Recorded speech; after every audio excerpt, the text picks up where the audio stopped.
আমি চৈতালি। বড়দের প্রণাম ও ছোটদের ভালোবাসা দিয়ে চলে এলাম নতুন একটি রান্নার রেসিপি নিয়ে। আজ আমি করে দেখাবো দই কাতলা। আমার আজকের রেসিপি দই কাতলা। মাছগুলো দেখুন ভালো করে নুন হলুদ মাখিয়ে ম্যারিনেট করে রেখে দিয়েছি। এবার 10 মিনিট পর এগুলোকে ভেজে নেব। কড়াইটা গরম করে এতে সর্ষের তেল দিয়ে নিচ্ছি।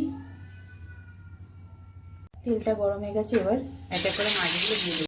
মাছগুলো দেওয়ার আগে আমি একটু তেলে নুন দিয়ে দিয়েছিলাম। নুন দিলে তাহলে মাছগুলো কড়াইতে লাগবে না। আর 3টে করে মাছ দিয়েছি। মাছগুলো একদিক ভাজা হয়ে গেছে, এবার উল্টিয়ে নেব। একটা পিঠটা একটু ভেজে নেব, তবে খুব বেশি কড়া ভাজবো না মাছগুলো।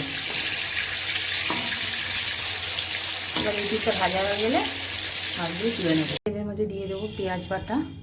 পেঁয়াজটাকে একটু ভাজা ভাজা করে নেবো যতক্ষণ না এর দিয়ে একটা ফ্লেভার ছেড়ে আসছে। ভাজা ভাজা হয়ে যাওয়ার পরে তার মধ্যে জিরে বাটা, আদা বাটা, কাঁচা লঙ্কা বাটা, লবণ, হলুদ সব দিয়ে এবার একটু কষিয়ে নেব। আর একটু সামান্য মিষ্টি দেবো। একটু সামান্য মিষ্টি দিলাম, খুব সামান্য দেবো যেহেতু টক দই দেবো তাই। এবার আমি টক দইটা ফেটিয়ে রেখেছি সেটা দিয়ে দিলাম।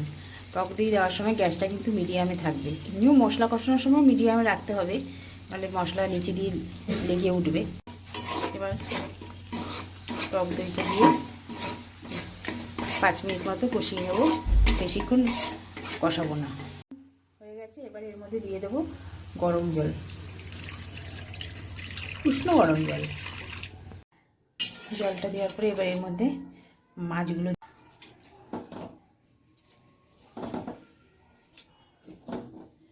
সব মাছগুলো দিয়ে দিয়েছি। এবার একটু ফুটতে দেবো। ফুটে এসেছে, এবার দিয়ে দেবো গরম মশলা। এবার দিয়ে দেবো ঘি। 5 মিনিট গ্যাস বন্ধ করে ঢাকা দিয়ে রেখে দেবো।